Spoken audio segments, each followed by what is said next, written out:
તો બ્રિજ દુર્ઘટના અંગે વડોદરા જિલ્લા પંચાયતના સભ્યનો મોટો દાવો। ન્યૂઝ 18 પર બોલ્યા જિલ્લા પંચાયતના સભ્ય કે અધિકારીઓ તંત્ર જાણતા હતા કે બ્રિજની હકીકત શું છે।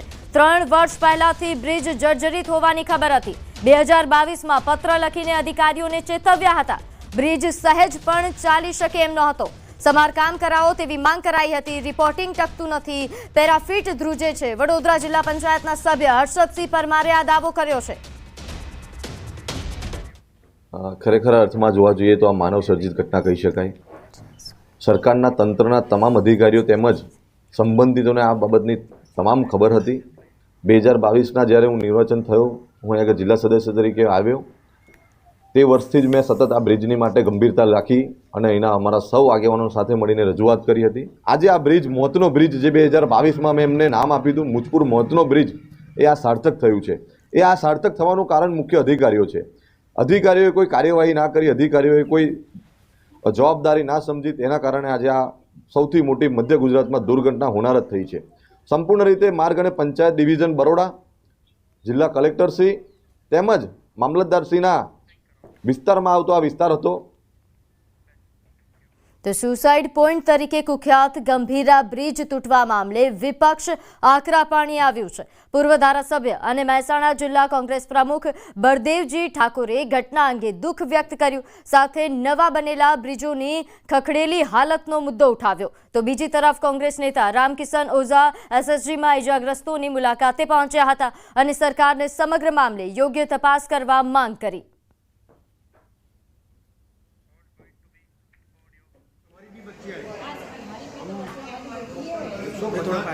Mukesh sir, madam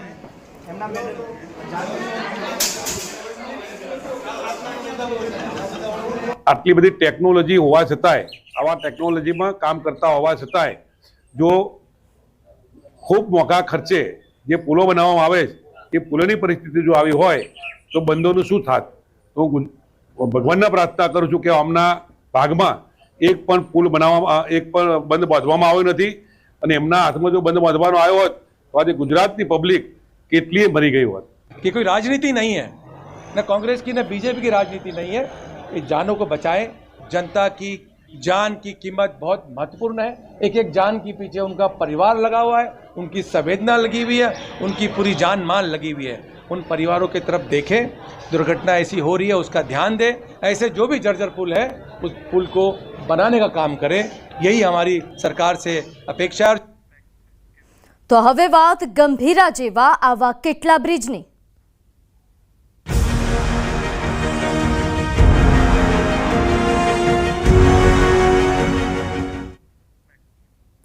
Gambhira bridge દુર્ઘટનાએ સૌ કોઈને હચમચાવી નાખ્યા। ગંભીરા બ્રિજ ઘણા વર્ષોથી જર્જરિત હાલતમાં હતો અને અંતે બ્રિજ તૂટી ગયો, જેમાં 14 લોકોના મોત થયા। આવા તો રાજ્યભરમાં ઘણા બ્રિજ હશે, તે પડું જેવી સ્થિતિમાં છે, પરંતુ તંત્રની આંખે જાણે પાટા બાંધેલા હોય તેમ તંત્રને આ બિસ્માર બ્રિજ દેખાતા નથી।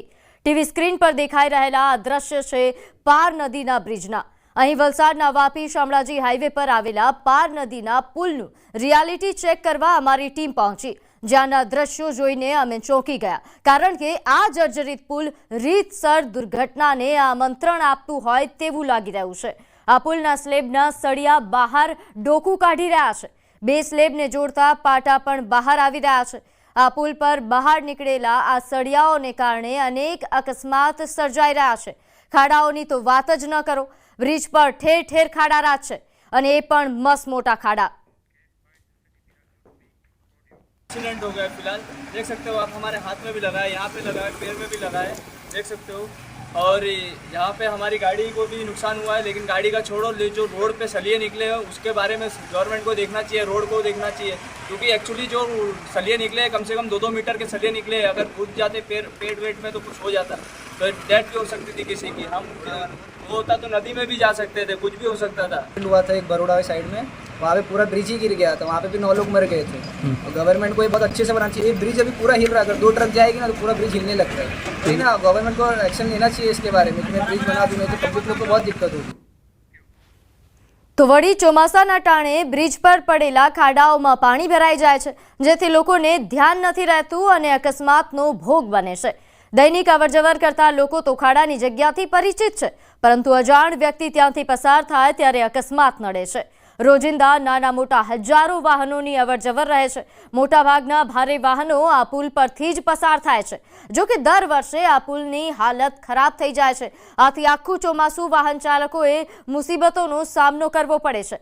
તંત્ર ફક્ત લીપાપોતી કરીને સંતોષ માની લે છે. પાર નદીના બ્રિજ પર રીતસર 2 મીટર સુધી સળિયા બહાર આવી ગયા છે. અમારા સંવાદદાતાએ તે સળિયાને દબાવીને બેસાડવાનો પ્રયત્ન કર્યો, જેથી લોકોના અકસ્માત થતા ટળી શકે. પરંતુ સવાલ અહીં એ છે કે શા માટે તંત્ર આ સળિયા તંત્રને દેખાતા નથી? કોઈ દુર્ઘટના થાય તેની પહેલા બ્રિજનું રિપેરિંગ થાય તો સારું, નહીં તો ગંભીરાવાળી થશે. અનેક લોકોએ નિર્દોષ લોકોએ જીવ ગુમાવવાનો વારો આવ્યો છે, ત્યારે મોટા તંત્રના પાપે આ રીતે અવારનવાર લોકો ભોગ બને છે અને લોકોની ભલું ચલી રહી છે. અત્યારે ન્યૂઝ 18 ગુજરાતીની ટીમ અહીંયા આગળ વલસાડ જિલ્લામાં પુલની જર્જરિત પુલોની હાલતથી રિયાલિટી ચેક માટે પહોંચી છે. અત્યારે આ જે દ્રશ્ય જોઈ રહ્યા છો, આ વલસાડ જિલ્લામાંથી પસાર થતો વાપી નેશનલ હાઈવેના દ્રશ્ય છે. નેશનલ હાઈવે પર વાપી સાંકળાજી હાઈવે પર પાર નદી નજીક આવેલા આ પુલના આ દ્રશ્ય છે. અત્યારે જોઈ શકો છો અહીંયા આગળ આ પુલના અંદર થઈને આના જે સ્લેબ છે એના સળિયા બહાર નીકળી આવ્યા છે. અત્યારે આ ખાડાની અંદર પાણી ભરેલું હોવાથી એની ગંભીરતા ખ્યાલ નથી આવતો, પરંતુ જે રીતના સળિયા આખા દેખાઈ રહ્યા છે બહાર, એને લઈને આ ગંભીરતા અત્યારે દેખાઈ રહી છે. એક જ ખાડો નહીં, પરંતુ આ પુલ પરથી પસાર થતા અનેક આ પુલ પર અનેક આ રીતના ખાડા પડે છે. એટલું જ નહીં, પરંતુ જે પુલના 2 સ્લેબને જોઈન્ટ કરતો જે જોઈન્ટના પાટા છે એ પણ બહાર ડોકિયું કરી રહ્યા છે. અવારનવાર આવા પુલના કારણે અકસ્માતો સર્જાઈ રહ્યા છે. નિર્દોષ લોકો તેનો ભોગ બની રહ્યા છે. આણંદમાં તે બ્રિજ તૂટી ગયો તેવું આ નહીં થવા જોઈએ, કેમ કે તંત્રને જાગવું જોઈએ, કેમ કે આ પુલ સળિયા દેખા છે. વારંવાર એક્સિડન્ટ થતા છે, કેમ કે અહીંયા 108 આવે ને એમ્બ્યુલન્સમાં લઈ જાય ને મોટી ગાડી આવે ત્યારે 2 વ્હીલર ગાડી પર બહુ હચવીને ચલાવવું પડે, કેમ કે અહીંથી ધરમપુર જતા કલાકનો રસ્તો થતો છે.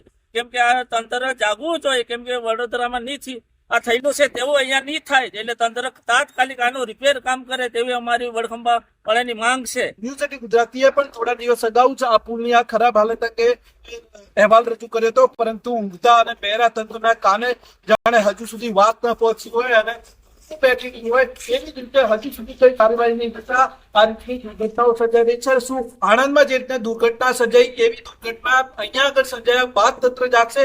એ એક મોટો સવાલ છે. ભરતસિંહ વાડેર, ન્યૂઝ 18 ગુજરાતી, કપરાડા, વલસાડ. તો બીજી તરફ મોરબી શહેરમાં આવેલો ઐતિહાસિક પાડા પુલ જર્જરિત હાલતમાં જોવા મળી રહ્યો છે. મોરબી 1 અને મોરબી 2 વિસ્તારને જોડતો એકમાત્ર બ્રિજ એ શહેરની મધ્યમાં આવેલો છે. પાડા પુલની બાજુમાં વર્ષ 2004માં નવો મયુર પુલ બનાવવામાં આવ્યો હતો. હાલમાં આ બંને પુલ પરથી વન વે વાહનો પસાર થાય છે. ઝૂલતા પુલથી આશરે 500 મીટર દૂર આવેલા પાડા પુલ એ જર્જરિત હાલતમાં હોય. ગમે ત્યારે ફરી ઝૂલતા પુલ જેવી દુર્ઘટના બને તેવી શક્યતા વર્તાઈ રહી છે. બ્રિજના લોખંડના સળિયા પણ બહાર દેખાઈ રહ્યા છે. ત્યારે વહેલી તકે આ બ્રિજનું સમારકામ કરવા સ્થાનિકોએ માંગ કરી. મચ્છુજળ હોનારત સમયે આ પુલ તૂટી ગયો હતો, જે બાદ તેને રિપેર કરવામાં આવ્યો હતો. પુલને લઈને જિલ્લા કલેક્ટરે જણાવ્યું કે જિલ્લાના તમામ બ્રિજ ચેક કરી આવા જર્જરિત બ્રિજનો 48 કલાકમાં રિપોર્ટ આપવા સૂચના અપાઈ છે. આ પાડા પુલ છે એને કોઈ પણ જાતનું કામગીરી કરવામાં આવી નથી, તો માણસો મરશે પછી આ પુલ રિપેર કરવામાં આવશે એવું મારું કહેવાનું થાય છે. હા, આ પુલ ઉપરથી અમે રોજ અવારનવાર 5 વાર દીમાં નીકળી છીએ. હવે નીકળવામાં અમને બીક લાગે છે કે કેમ કે ગમે ત્યારે આ પુલની દુર્ઘટના બને એવી છે. ઓનારસ વખતે આ પુલ બનાવેલો છે. મોતની રાહ જોવે છે ત્યારે આશ્વાસન દેવા આવે, સિવિલ હોસ્પિટલમાં જાય, પગે લાગે આ દર્દીઓને કે હિંમત રાખો. શું હિંમત રાખે તમે? પેલા પુલ તો તમે રિપેર કરાવો. આ તમે જોઈ શકો છો ગાબડા પડેની છે. એક્ઝિક્યુટિવ એન્જિનિયર અને સુપ્રિન્ટેન્ડિંગ એન્જિનિયરને સૂચના આપી દીધી છે અને એમને કહ્યું છે કે મને 48 કલાકમાં મોરબીના આવા કોઈ પણ જો આપણી જે મિલકત હોય અને આ રીતે જર્જરિત થયેલી હોય તો મારું ધ્યાન દોરો. તમે રાજ્ય સરકારનું ધ્યાન દોરી અને એમાં આગળનું જો પણ કંઈ કરવાનું કામ હશે તો તાત્કાલિક કરાવો. વડોદરા નજીક જે ગંભીરા પુલની એક હાલત જે જોવા મળી છે, અનેક લોકોના મોત થાય છે. દ્રશ્યો તમે જોઈ રહ્યા છો. મોરબીનો ઐતિહાસિક જે પુલ છે જે પાડા પુલ તેની જે દ્રશ્યો તમે જોઈ રહ્યા છો કે મોરબીના જે પુલની જે દશા અત્યંત જર્જરિત છે, કેટલા વર્ષોથી આ પુલને ફક્ત સમારકામ કરી અને ચલાવવામાં આવી રહ્યો છે। આ એ જ પુલ છે કે જે રાજા રજવાડા વખતથી પણ અહીંયા વાહન ચાલકો તેના પર ચાલતા હતા અને બાદમાં બાજુમાં નવો મયુર પુલ બનાવવામાં આવ્યો। તો સામેની સાઈડ જેને વાત કરવા જઈએ કે 30/10 રોજ જે ઘટના બની હતી, 2022 રોજ જે ઘટનાની વાત કરવા જઈએ તો સામે ઝુલતા પુલની જે કહી શકાય કે સાઇટ છે, ઝુલતા પુલ કે એ જ જગ્યા, એ જ ઝુલતા પુલ જેણે 135 લોકોના જીવ જે કહી શકાય કે લીધા તે એ ઝુલતા પુલની છે ને એની સામે જ આવેલો મયુર પુલ છે તે પણ તમે જોઈ રહ્યા છો કેટલો જર્જરિત હાલતમાં છે। મયુર પુલના જે કહી શકાય કે જે બીંબ છે, કોલમ છે, તમામ જર્જરિત હાલતમાં છે, સળિયા દેખાય છે। એટલું જ નહીં, તમામ ગાબડાઓ છે અને આખો પુલ છે તે ખૂબ જ ગંભીર રીતે જર્જરિત હાલતમાં છે। લોકો નીચે જે શ્રમિકો છે તે પણ રહે છે। આના પરથી જે કહી શકાય કે મોટા વાહનો જે પણ તમે જોઈ શકો છો કઈ પ્રકારના જે આખો પુલ છે તેના પર મોટા વાહનો જે છે તે પણ ચાલે છે। હાલ અત્યારે વાહન વ્યવહાર ચાલુ છે। તમામ વાહન વ્યવહાર જે આવક જે મોરબી શહેરમાંથી સામાકાંઠા વિસ્તાર તરફ જાય છે તે આવકનો રસ્તો છે, ત્યારે આ પુલ ગમે ત્યારે હાલ ઘટના ઘટે તેવી શક્યતાઓ સેવાઈ રહી છે। કારણ કે તમામ જે વર્ષો જૂનો જે પુલ છે કે જે આઝાદી પછી બનાવવામાં આવ્યો હતો તે પછી તેમાં કોઈ પણ પ્રકારે સારું કોઈ એવું સમારકામ કરવામાં નથી આવ્યું, બીમ કોલમ ઉભા કરવામાં નથી આવ્યા, ત્યારે આ પુલ છે તે જર્જરિત હાલત ક્યારે ગંભીર અકસ્માત થાય તેની તકેદારી હાલ સુધી તંત્રએ લીધી નથી, કોઈ પણ નેતાઓએ લીધી નથી, કોઈ પણ અધિકારીઓએ લીધી નથી। હાલ આની જે તંત્રને એક પણ લોકોએ પણ માંગ કરી છે કે તાત્કાલિક આ પુલનું સમારકામ કરવામાં આવે જેથી આગામી સમયમાં આવા પુલોની કોઈ દુર્ઘટના ઘટે નહીં। અતુલ જોશી, ન્યૂઝ 18 ગુજરાતી, મોરબી। તો મહીસાગર નદી પરથી પસાર થતો ગંભીરા બ્રિજ તૂટવાની ઘટના બાદ રાજ્યના અનેક જર્જરિત બ્રિજની ગુણવત્તા પર સવાલ ઉઠી રહ્યા છે। છોટાઉદેપુર જિલ્લાના નેશનલ હાઈવે નંબર 56 પર આવેલા બ્રિજ પર પણ ખતરો મંડરાઈ રહ્યો છે। નેશનલ હાઈવે 56 પર અનેક બ્રિજ આવેલા છે જેની સમય મર્યાદા પૂરી થઈ હોવા છતાં કોઈ કામગીરી કરવામાં નથી આવી રહી। મેરિયા નદી પરનો બ્રિજ અત્યંત જર્જરિત હાલતમાં છે, તો ઓરસંગ નદી પરના બ્રિજ પરથી પસાર થવું તો જાણે લોખંડના ચણા ચાવવા બરાબર લાગી રહ્યું છે। આ બ્રિજ 1991 વખતે ધરાશાયી થયો હતો, જેમાં એક બસ ખાબકી હતી। આજ દિન સુધી બસના ડ્રાઈવરનો કોઈ પત્તો લાગ્યો નથી। જોકે તે સમયે આ બ્રિજની લીપાપોતી કરી નાખવામાં આવી। આજની તારીખમાં પણ આ બ્રિજ જોખમી હાલતમાં છે, ત્યારે આ બંને બ્રિજનું યોગ્ય સમારકામ થાય તો મોટી હોનારત થતા ટળી શકે।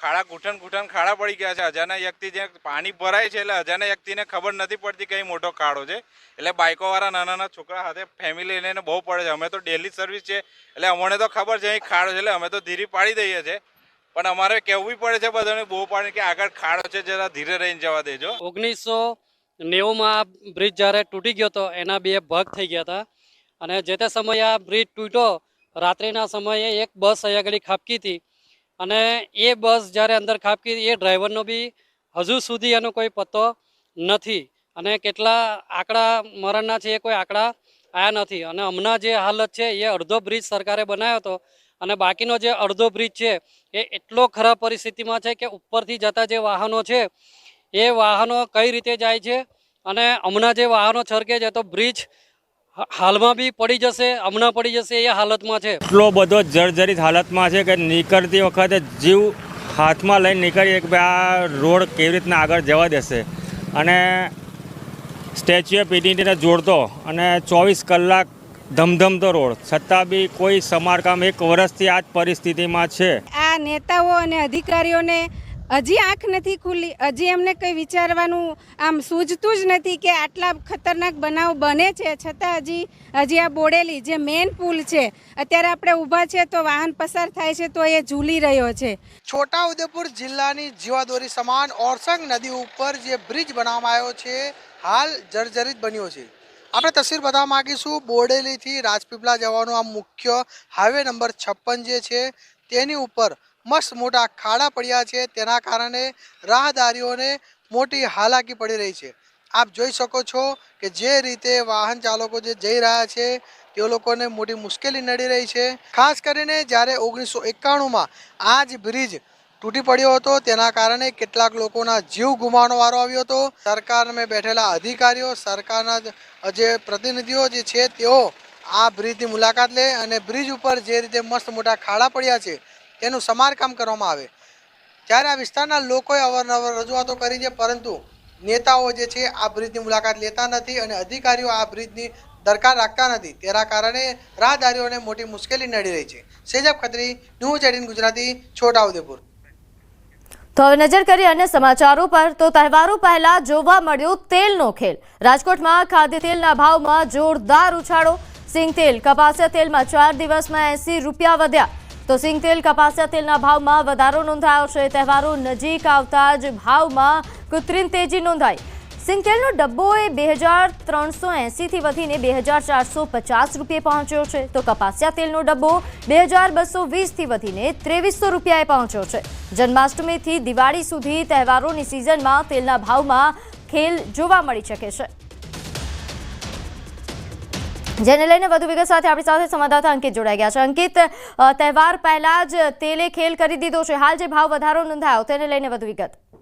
ચોક્કસ અંતિક ખાસ કરીને વાત કરવામાં આવે તો સૌરાષ્ટ્રમાં સાતમ આઠમના તહેવારનું ખૂબ જ મહત્વ છે ને સાતમ આઠમના તહેવાર અંતર્ગત મોટા પ્રમાણમાં જે સૌરાષ્ટ્રવાસીઓ છે તે ચણાયુક્ત જે ફરસાણ છે તે ખાસ કરીને આરોગતા હોય છે ને તેમાં સૌથી વધુ ખાદ્ય તેલનો છે તે ઉપયોગ થતો હોય છે ને ત્યારે સાતમ આઠમના તહેવાર પૂર્વે જ સિંગ તેલ હોય કે પછી કપાસિયા તેલ હોય, આમાં તેલના 15 કિલોના જે ડબ્બે છે તે 4 દિવસમાં એકાએક 80 રૂપિયાનો છે તે વધારો છે તે નોંધાયો છે.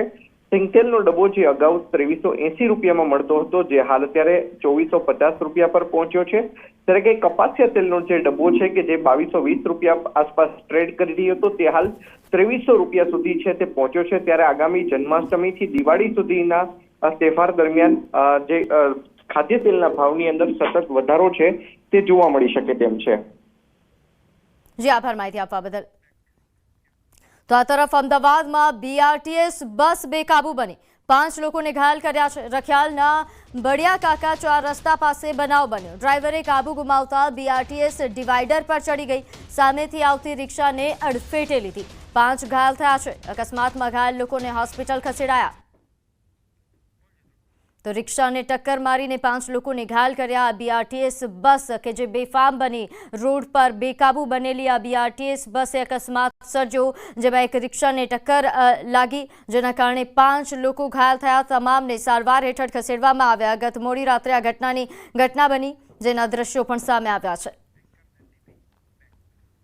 તો મહેસાણાના વિજાપુરના રણાસણ ગામના યુવકની આત્મહત્યા મામલે મૃતકના પરિવારે પોલીસની કામગીરી પર સવાલ ઉઠાવ્યા. રિમાન્ડ મેળવ્યા વગર જ આરોપીને સબજેલમાં ધકેલી દેતા વિજાપુર પોલીસ પર સવાલ ઉઠાવ્યા. એજન્ટ રૂપિયા 29 લાખ લઈને વિદેશ નહીં મોકલતા યુવકે જીવન ટૂંકાવ્યું હતું. પરિવારનું કહેવું છે કે આરોપીના રિમાન્ડ લેવાય તો મૃતક પાસેથી લીધેલા 29 લાખની રિકવરી થઈ શકે તેમ છે.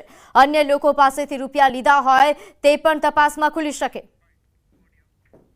આજે તો મેં મારો ભાઈ ગુમાવ્યો છે, એને તો સુસાઇડ કર્યું છે અને સ્પષ્ટ લખ્યું છે કે કોના કારણે સુસાઇડ કર્યું છે, તો એને રિમાન્ડ પર લેવો જ જોઈએ. પોલીસને ખાસ કાળજી લઈને આને રિમાન્ડ લઈને બધું પૂછપરછ કરીને એને બહાર લાવવું જોઈએ અને મને પૂરેપૂરી સજા થવી જોઈએ અને અમારા પૈસા પૂરેપૂરા ચૂકવવા જોઈએ. તો ઓનલાઈન પેમેન્ટના નામે ઠગાઈ કરતો યુવક ઝડપાયો. મૂળ બેંગ્લોરનો રહેવાસી યુવક મોંઘી દાટ વસ્તુઓનો શોખીન છે, જેથી પોતાના શોખ પૂરા કરવા તેણે નવો કિમિયો શોધી કાઢ્યો. પહેલા તો આરોપી કોઈપણ જગ્યા પરથી કપડાં, બૂટ કે અન્ય વસ્તુઓ ખરીદતો હતો. બાદમાં ઓનલાઈન પેમેન્ટ કરવાનો આગ્રહ રાખતો. ઓનલાઈન પેમેન્ટ માટે પોતાના બેંક એકાઉન્ટમાં રૂપિયા ન હોવા છતાં તે બારકોડ સ્કેન કરતો અને ટ્રાન્ઝેક્શન કેન્સલ થાય તેનો સ્ક્રીનશોટ એડિટ કરીને વેપારીને બતાવી પેમેન્ટ કરી દીધાનો વિશ્વાસ અપાવતો। અત્યાર સુધી આરોપીએ કર્ણાટક અને મહારાષ્ટ્રમાંથી પણ આ જ મોડસ ઓપરેન્ડીથી સોનાની ચેઇન ખરીદી છેતરપિંડી આચરી હોવાનું ખુલ્યું છે। પકડાયેલ આરોપીએ દરિયાપુરમાં પણ એક જ્વેલર્સમાંથી 1.5 તોલાની સોનાની ચેઇન ખરીદી છેતરપિંડી આચરી હતી। જોકે વેપારીના બેંક એકાઉન્ટમાં રૂપિયા જમા ન થયા હોવાની જાણ થતાં વેપારીએ પોલીસ ફરિયાદ નોંધાવી હતી અને જે બાદ સમગ્ર હકીકત સામે આવી। દુકાનદારને બતાવેલ કે પેમેન્ટ થઈ ગયું છે। સ્ક્રીનશોટમાં એ એવી રીતે એડિટ કરતો કે જે એના અકાઉન્ટમાં પૈસા ન હતા, જે બાબતનું ટ્રાન્ઝેક્શન ફેલ્ડનો જે નીચે મેસેજ આવે એ મેસેજ ક્રોપ કરી અને પેમેન્ટ થઈ ગયું છે એ પ્રકારનો સ્ક્રીનશોટ એ દુકાનદારને બતાવતો ને જે આધારે દુકાનદારને એમ થતું કે હા પેમેન્ટ થઈ ગયું છે, એટલે એના આધારે એમણે એને સોનાની ચેન આપી દીધી। પરંતુ ખાતામાં આ પૈસા જમા ન થતા જે બાબતે દરિયાપુર પોલીસ સ્ટેશનમાં એમને ફરિયાદ નોંધાવેલ હતી। તો સુરત શહેરની ઇટાલિયા મલ્ટી સ્પેશિયાલિટી હોસ્પિટલના એકાઉન્ટમાં રૂપિયા 4.92 કરોડની ઉચાપાતનો ભાંડાફોડ થયો છે, જેમાં હોસ્પિટલના જ અધિકારીએ નાણાંની ઉચાપાત કર્યા હોવાનું ખુલ્યું। આરોપીએ પોતાના તથા પોતાના પરિવારના અન્ય લોકોના નામે મૂવેબલ પ્રોપર્ટી, ઇમૂવેબલ પ્રોપર્ટી